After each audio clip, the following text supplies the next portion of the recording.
All right, we're ready to get started. You never know exactly when to get going or not to get going, so we're at 20 after, so that works out pretty well.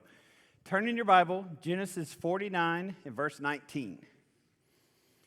Genesis 49, verse 19. We're going to talk about Gad, G-A-D.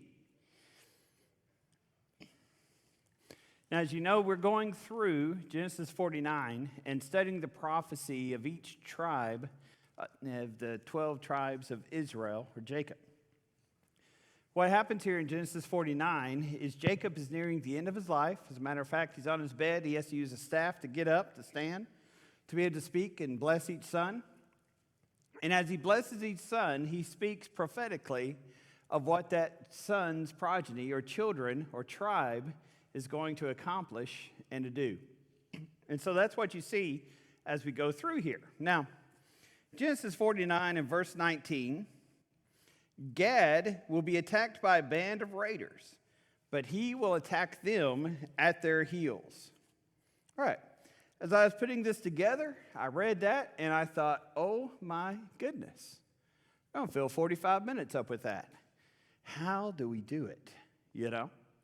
But actually, Gad is one of those tribes that you read more about than many of the others. And so we'll actually probably come close to running out of time as we go through and study about it. Now, remember who Gad is. Gad, as you look at him, he is born to Zilpah. That is the maidservant of Leah, which was the very first wife. Remember, there's Leah and Rachel. And we see where he's born in chapter Genesis 35 and verse 26. And when he is born, his mother, and his mother's owner, if you will, looks and says, the name's going to be Gad because now I have a troop. Now what that means is I've got an army of kids. You ever see some people have a lot of children and you look at it and you say, man, they got a basketball team. Or, man, they got a baseball team, you know, once they start having a lot of children there, you know, 5 children, 9 children, whatever it must be. But that's what Leah is saying. I've got a troop. I have got a band of men. I've got an army going on here. And so surely at this point, my husband's going to love me because of the children I produced. That word troop, that word Gad, is going to be very significant as we look at the history of the child there. Now, let's look at some other stuff. Run over to Deuteronomy 33. And you get over to Deuteronomy 33, and you see where Moses is blessing the tribes as he's about to pass and as they are going to go into the promised land. And so, let me find exactly where it is. Verse 20? Yeah. Excuse me. Verse 20. About Gad, Moses says, blessed is he who enlarges Gad's domain. Gad lives there like a lion, tearing at the arm and at the head. He chose the best part of the land himself, and the leader's portion was kept for him. And so what Moses says concerning Gad is he's going to be impressive, because he's got the best land that's around. And not only that, he is going to be absolutely ferocious. Now, why do we see this talking about Gad's ferociousness, this idea of Gad's being able to be a raider, being someone who is a fighter? You've got to understand the geography of what we're walking into as you go through the book of Joshua and the early part of the book of Judges. Remember the 12 tribes, they came from Egypt. You see my picture here. They came from Egypt, and as they crossed through, they went to Mount Sinai. It should have taken them around 3 to 4 months to go from Egypt to the Promised Land, going into the very northern part of the Promised Land. They had other plans. They had the Mount Sinai, which took several months by the time it was done with that. And then afterwards, they rebelled oftentimes. When they finally got to the Promised Land, they sent in the 12 spies, one from each tribe, and the 12 spies came back, and they were certain that God was not strong enough to overcome the Canaanites. And so except for Joshua and Caleb, the other 10 said, there's no way we can do it.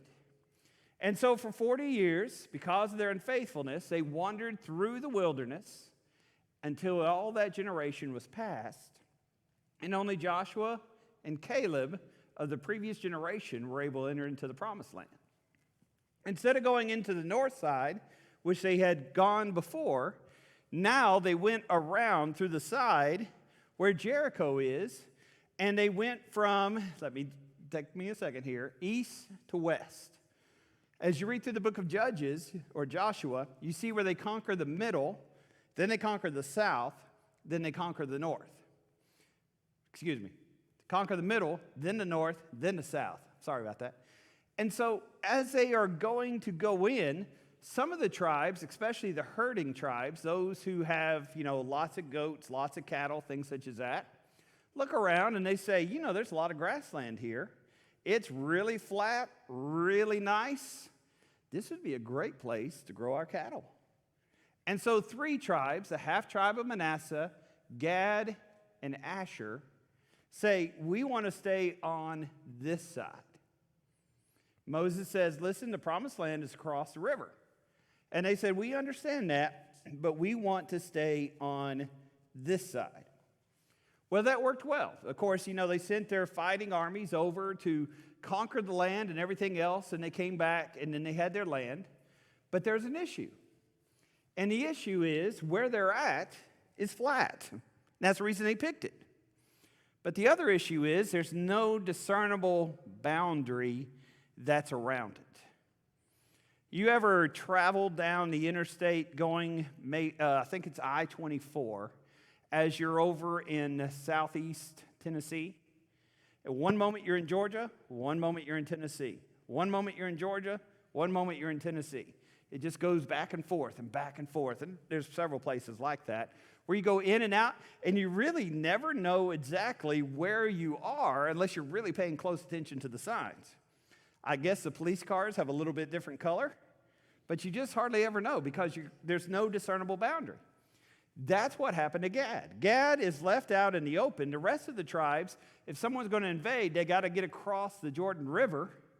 They've got to get across the mountains up north, or they got to get across the desert down south. Gad is right in the middle, and so there's no discernible boundary that's there.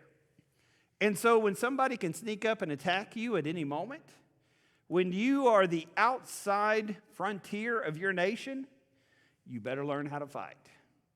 Because there's going to be many times where people come and they hit you before they hit everybody else.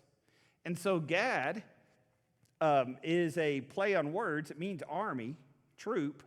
But Gad, G-A-D, if you add another vowel in Hebrew, and I don't want to bore you with the Hebrew stuff because it's such a weird language, but G-E-U-D means a raider or a pirate.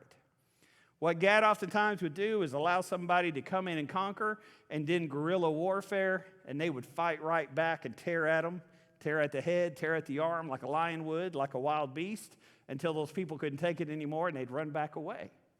And so that's the reason why you have those sayings which are there. Now, what I want to do with Gad is I want to spend the rest of our time, we got about 30 minutes, looking at lessons that we learn. And so we're going to study what Gad did and who Gad was, but I want to make it applicable, depending on what part of the country you live in. I want it to make it where it applies to us and see some lessons that we learn about Gad. First of all, this is lesson number 1, there is a huge reward that comes in obeying God. And we already looked at Deuteronomy 30, 20, and 21, where Moses says, blessed are you because of the things you've done, because you have gotten the best land, which is here. Now, why did they receive that great reward? 2 reasons. First, they asked for it. Probably was a little bit strange for them to come up and say, Moses, God, we know that you have promised us all this land, but we want this land. We want this land too. A little bit awkward. Excuse me. Sometimes I ask for that. But number 2, they were willing to fight for it. Not only did they conquer the land that was their tribe, but their fighting men went beyond, and they fought, they fought against Jericho, they fought against Sisera, they fought against the king of the north, they fought against all these people in conquering the land. Now, there is a difference when you are fighting to conquer someone else's land than there is when you're protecting and conquering your own land. We can see that with American wars quite a bit. There's a difference in motivation when you're fighting for someone else's good and when you're fighting for your own good. But Gad recognized they were a part of the nation, and so they fought not only for themselves, but they fought for other people as well. They fought for their brethren and for their nation as well. All right, here's the lesson. God blesses us when we are actively pursuing after Him. You can never outgive God. You can never outwork God. You can never bless God more than He blesses you. But what's happened, I think not only in the church, but maybe in our modern time, is that we've lost the will to work. Now, I can make some jokes about how you go to McDonald's now, or Hardee's, or any restaurant, and what's the first sign that you see on every restaurant? Help wanted. Please come in here, right? And you go inside any restaurant, and there's like one person, and that lady or that guy is working themselves to death. Now, there's some politics involved in that, probably. There's some economics involved in that, probably. There's some culture involved in that, probably. But a lot of people just don't want to work right now. Now, do you ever see that happen in the Lord's church? Sometimes. I don't think it happens in our congregation as much as it does in some others. There's an economic principle called the Parreo, P-A-R-R-E-O principle. And it applies to science, it applies to economics, it applies to your daily habits, but it's 80-20. And generally in any economic system that you're in, whether it's capitalism, whether it's communism, whether it's socialism, as you remain in that system, 80% of the goods end up in the hands of 20%. And 20% of the goods end up in the hands of 80%. Now, that's the economic system of the Parreo. It also happens in a lot of other things. Now, oftentimes in the church, what we say is, 10% of the church is doing 90% of the work. A lot of our ladies who are teaching classes, and guys too, they've been teaching class a long, long time because there's not really a lot of other people who are willing to put the work in and teaching class. A lot of people who are working with our benevolence program and our pantry. There's not a lot of people who volunteer their Monday nights to go into and do those sort of things. You can look at a lot of different principles which are here. What you see with Gad is when you are willing to work for God, you can't outwork Him. God always blesses you more than you bless Him. And that is a huge lesson that you learn from Gad. Okay? Here's lesson number 2. Reuben, half the tribe of Manasseh, and Gad stayed west of the Jordan. See that in Joshua 12:6, also in Joshua chapter 13, verses 8 through 13. God conquered the land, or Gad conquered her land, but she didn't stop. They kept fighting for Israel. Notice here in Numbers chapter 32 and verse 18, we will not stop, they said, until every child of Israel obtains their inheritance. Now, that sounds a little bit like the first one, but here's where I want to go different in looking at that lesson. Lesson number 1, You can't outwork God. Lesson number 2, don't go to heaven alone. How many people would have gone to this area and conquered this land and said, time to raise my cattle. It's time to raise my children. I've been wandering in the wilderness for 40 years. Before that, 400 years of slavery. Now it's time for me to work on me and mine. It's time for me to get rich. How many people would say, listen, the job's not done. We're going to go a little further and we're going to conquer the rest, because that's what God wants us to do. How many of us in the church have focused on our salvation, have studied God's word and applied it to us, and then we're satisfied right where we're at? We say, man, it took a lot of work to save my soul. It took a lot of work for me to convert myself out of denominationalism, to convert myself out of being a worldly pagan person. It takes a lot for me to stay faithful to God. That's what I'm going to take care of, and I'm going to make it to heaven.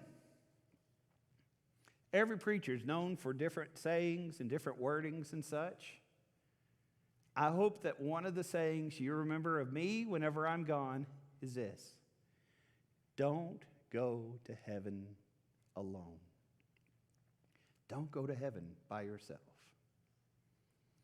If you're married, take your spouse to heaven with you. Become one flesh with that person. And do whatever you can to help that person spiritually have a good relationship to God. If God has blessed you with children, recognize it's awesome if that kid can hit a baseball, if that kid can hit a soccer ball, if that kid can hit a three-point shot. That's awesome.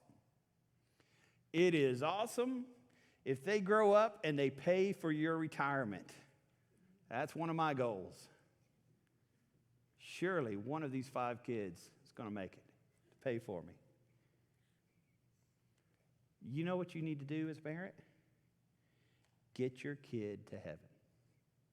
Make that distance between your kid and Jesus the shortest, easiest distance that's there.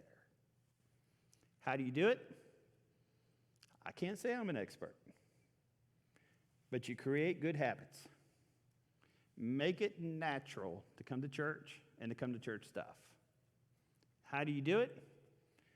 Work as hard as you can to make their faith their own. Why do we do this? Why do we believe this? Make it where they know from the Bible what the Bible says. How do you do it? Example. When you come home and you tell your spouse and tell your children only the bad stuff about church. This person did this, that person did that. Oh, I'm so angry at this person. That child's going to grow up learning that, man, church is no fun. Those people are hypocrites and we don't like them. Be an example. Let your child know, let your spouse know why God is good, why you love the church. What things would you add? A lot of y'all are a little bit more experienced than me. Just like how we talk about the church is how we need to talk about the Lord. Okay. That it's not, self-condemnation and, you've got to work so hard to protect yourself from an angry God. We've got a loving God. Jesus did what he did. It's complete. And when I can't share the good news of salvation if I'm not secure in it myself. So to just say the mercy of God, the grace of God, the love of God, so much that it not only fills my cup, there's enough flowing out for everybody else. Okay. What he said is don't just speak good about the church, speak good about God. You know, God is a loving God, a good God, a God who wants you to be to heaven. What you had, Dan? My faith, a lot of it comes from my dad being converted by my mom, and that was totally after he was grown. I mean, totally grown and had 6 of his 9 children, and we often didn't go to church. But when my dad was converted, it converted his There you go. And so I say to us as adults, the bad things that you may still have with you, if you will change them in your last few years, it will be an outstanding example for your children and your grandchildren. Because they'll say, Grandpa is different than he used to be. So that would be some of my thoughts. Okay, so you have your personal example that you're giving. Oh, yeah. And that personal example goes on from grandparents. I can change my bad habits. Yeah, I mean, you're working with Timothy there, right? 2 Timothy 1:5. That faith which was planted in you by your mother Lois and your grandmother Eunice. Okay, yeah. You know, we all have our family genealogies, right? Sometimes you're scared of the genealogies because the branches are a little bit more circular than you want, right? And you're like, oh my goodness, you know, you married who, you know? You go in my family, my dad's mother. You go several generations back, Herbert and Arlene Field were in Georgia, 1850, and they were baptized at a gospel meeting led by Alexander Campbell. I don't think Alexander Campbell baptized them. But from that point, you start following my genealogy. Every time, usually it's a woman in the family, converts her husband. Eventually, I think, you know, you come down and sometimes it's a husband or the family converting the wife. But you follow that thread coming down. And it's kind of interesting seeing, you know, if I had grown up outside the church, I hope that I would have had the moral courage and the intellectual curiosity to find the Lord's church sitting right here in the Bible. But I was set ahead of some folks because, you know, I heard it from my grandparents and heard it from my parents. It was a natural thing that you do. It's a lesson there. Okay? What's another lesson of what you think is important to bring your to bring your children closer to God? I think it's important to just, like the brother said, you know, that what was it like before, what changed, and how's it like now, and give credit to what changed and give that to Yeah. God, and to admit and show our weakness. That if, you know, I can't expect my children to confess their sins or to give glory to what God does if I'm not willing to be vulnerable Right. and admit that to them. If they think Yeah. that I've just, and they know better because they've seen it, but if I'm making it like, well, I'm living a perfect life because I have to do all this right stuff, they're going to think, man, I can't live Okay. up to that. So there has to be a sense of transparency. People have to see you grow, and it's okay to let them see that you are working to try to be better. You're working to try to be closer to God, that they see that growth that is in you. Okay? That's good. That's good. All right. Lesson number 3. Turn in our Bibles to the book of Joshua. All right, Joshua 22. And this is a huge lesson about communication.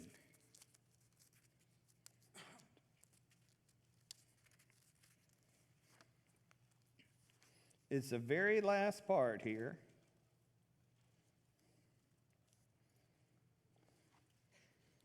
The land has been fought for. The land has been divvied up. Joshua is about to pass. We have reached the end of the book. As a matter of fact, now that everything's conquered, Gad, Asher, half tribe of Manasseh, thank you for your work. Head on home. So they head on home. That's good. That worked out the way it should. Now, look there in verse 10. When they get home, they go where the crossing of the Jordan was, and they build a huge altar. Now, Abraham, Isaac, and Jacob, when they were traveling, they never owned property. Abraham owned a place where he buried his wife, but for the most part, they never owned property. So if they're at Bethel, the mountain of God, if they are around Shiloh, they built an altar. That's where they worshiped God. The law of Moses put an end to that. The law of Moses said, got one altar now. And that's the tabernacle. That's where you go and you worship God. You go to the tabernacle, go to the Levites, they will offer your sacrifices. And so that's what the rule is. So now, these 3 tribes cross over the Jordan, and they build a huge altar. It's not the tabernacle. It's not according to the law of Moses. So the children of Israel say, what in the world? Here are 9.5 tribes. They're looking across that river and saying, they've just broken the law of Moses. Absolutely. They are not allowed to do this. And so they said, listen, we've wiped out everybody who went against God. Guys, let's get our army together. Phineas is one of my favorite Bible characters that's obscure. Phineas was on fire for the Lord, killed people left and right. You know, he was the Rambo. Remember the Arnold, not Arnold Schwarzenegger. Who's the other guy? Sylvester Stallone. Who's just killing everybody in like a Rambo movie.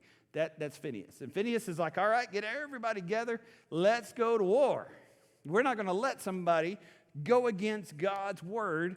They're not going to let somebody, after all this work, destroy God's command. We're going to put an end to it. Before they went, though, Phineas and 2 or 3 others went across the river, and they were like, what in the world? And Gad, that's where the tribe was, that the altar was, that's the location of the altar, was in the tribe of Gad's land. It was like, what in the world? Gad, Asher, and the half-tribe of Manasseh had built that altar not to worship God. There was never to be anything sacrificed upon that altar. Their thought process was, there's a river between us and the tabernacle. Our children are going to grow up not knowing Judah, not knowing Benjamin, not knowing Ephraim, not knowing a lot of those people who are over there. We've got to teach our children. And so they built an altar, and they said, we want you, as you grow up, to look at that altar and remember that you belong to God. And so actually, it was a good thing. Actually, it was a learning exercise to keep people faithful to God. Now, if they had been sacrificing on that altar, that would have been a sin, but they weren't. They were using it as a monument. Now, as Webb said, here's the lesson. Communicate. Talk to one another. There are times where we get things in our mind where we think somebody is doing something absolutely horrible, but there's actually good intentions behind it. Communicate. There's the importance that's there. Many years, this may be kind of an embarrassing story, I don't know. Many years ago, my dad, he's Grandpa Ray, had my sister's oldest boy. My sister's oldest boy was only about 7. He was driving along in a car, and of course this is out in Wink, Texas, where there's absolutely nothing, right? Roy Orbison is passed on, so there's nothing left in Wink. Going along, and flat tire. Of course, there's no spare. And so they're working on trying to get somebody to come fix it and all this other stuff. It's 110 degrees. Dad looks around. There's a bar down the road. He says, I'm an elder in the church. I can't go into a bar. That's his thought process. So he sends his 7-year-old grandson into the bar to come back with lemonade. Okay, my sister about had a cow about that when she finally heard it. She's like, you can't send him in there. And he's like, well, I couldn't go. And she's like, it's Wink, Texas. Nobody's going to see you. You're just lazy is what this is, you know, and they'd go back and forth or whatever else. Okay, 7-year-old going into a bar. Probably, you know, going back to raising your child in the Lord, probably not one of those things you would recommend, right? Okay, there's kind of pure intentions going on there. He probably should have gone himself or whatever else. But if you're watching this from a distance, imagine the thoughts you could have and the judgments that would be there to be going on. What I'm saying is this. When you see someone who is deeply struggling in their faith, don't stand at a distance and talk about how bad they are and talk about how unfaithful they are. Strive to understand what it is that they're going through.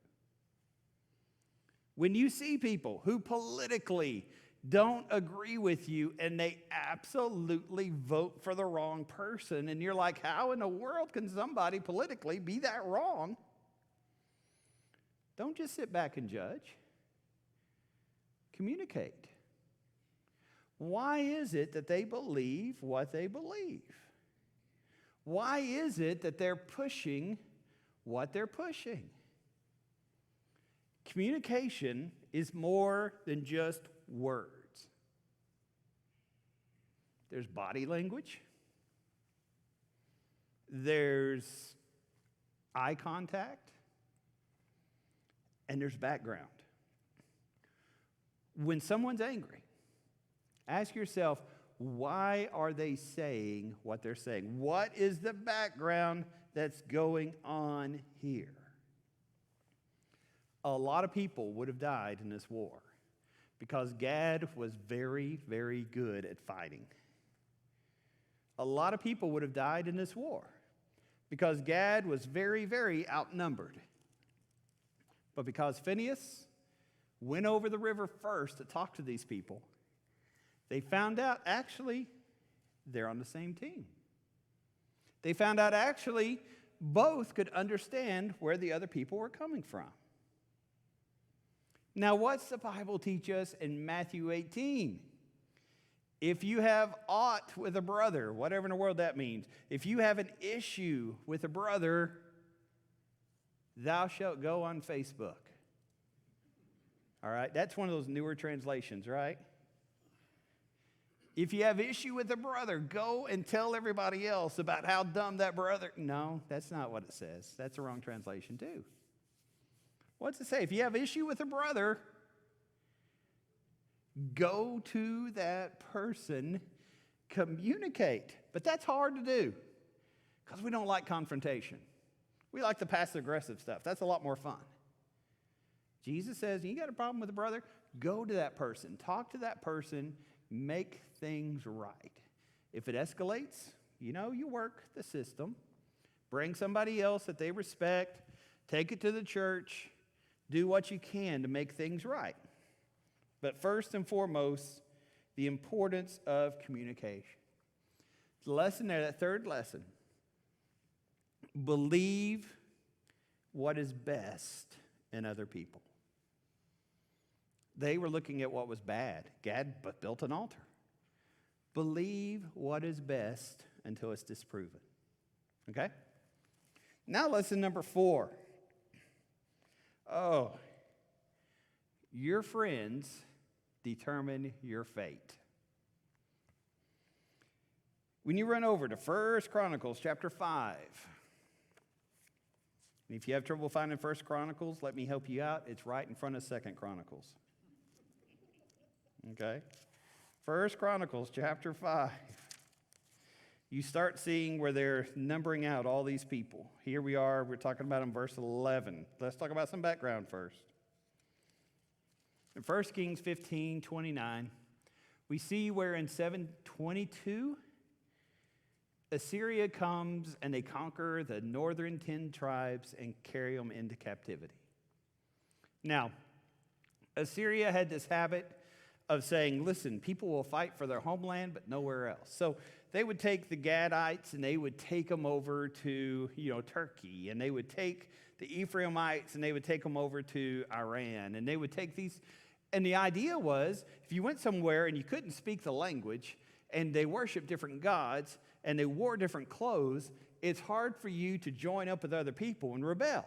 So the Assyrians they were like a mixer, if you will. And they would just mix everybody and stir everybody up and send them all over the place. Now, God had a purpose here, because when Paul went preaching through Turkey, through Asia Minor, every city that had 10 Jewish males had a synagogue, and it was a starter kit for a church. And so everywhere that Paul went through here, everywhere that I think Peter went through around Babylon, There were Jews everywhere because of what these Assyrians had done in order to be able to teach the gospel. Well, Gad went from being the most faithful in the time of the judges and Joshua to going into captivity. What happened? You begin reading here, 1 Chronicles 5, verses 11 through 26. I don't have that much time. But what you see is they were close. They were neighbors to the half-tribe of Manasseh. The half-tribe of Manasseh, they were into some really, really rough idol worship. Molech. And if you study much about Molech, you find out quick, this is not good. Molech was a bronze idol god, and what you would do is you would heat up inside that bronze until the entire idol, which would be, maybe up to about the top of the baptistry there, the entire thing would glow. And then you would take your babies, your children, and you would set them on the lap and watch them incinerate. And that's how they please their God. What in the world kind of people would become so corrupt that they would think that's how you please God? That they would think that is how you should please the Lord? You see, Deuteronomy 29 verse 9, Moses said, "Carefully follow the terms of this covenant so that you may prosper." 29:18 to Deuteronomy, "Make sure no one among you, whether man, woman, or child, has a heart that turns away from the Lord. Don't let there be a bitter root among you that produces the poison." Let's talk about that bitter root.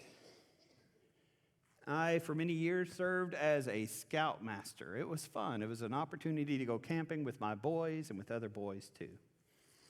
Now, in order to do scoutmaster stuff, you had to go to training, which was always the silliest stuff ever. But one of the things they would tell us in a training is watch. You show up and you tell the boys, go get firewood, right? And you'd send them off wherever, and these kids are grabbing wood and everything else or bringing it back. If it's winter, the rule is if the wood has hair, leave it there. Okay? That's that little silly rhyme. Because if wood has a lot of hairy stuff on it, it's poison ivy. You put poison ivy into a fire and inhale it, poison ivy gets into your lungs and you're in for a bad night. And a lot of people have, especially older folks, scoutmasters, have been around a fire that they're burning that sort of stuff and they have lasting damage.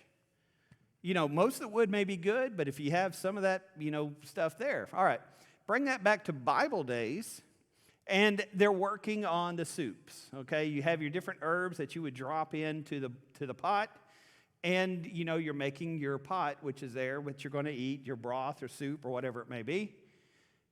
Somebody puts a poison root. It may just be a small thing. They put that into the pot. It may kill or at least make sick everyone who eats it. Now, you may have a lot of good stuff, but it doesn't take much to destroy it.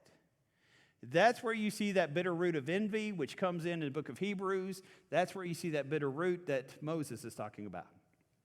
Here's the lesson for us. Watch out about who has impact, who has influence on you. Because you will become like your friends. You will become like the people you listen to. 1 Corinthians chapter 15 and verse 33, beware of evil companionship because it corrupts good morals. Be careful who has influence. Gad started out great, went into captivity because of who they were living around. They were willing to fight, and they were great at fighting the pagans and at fighting the evil people, but they weren't very good at choosing their friends. Be sure you're not that way. Thank you so much for being here. Thank you so much for the opportunity to study, and we'll see you tonight, Lord willing, 6 o'clock.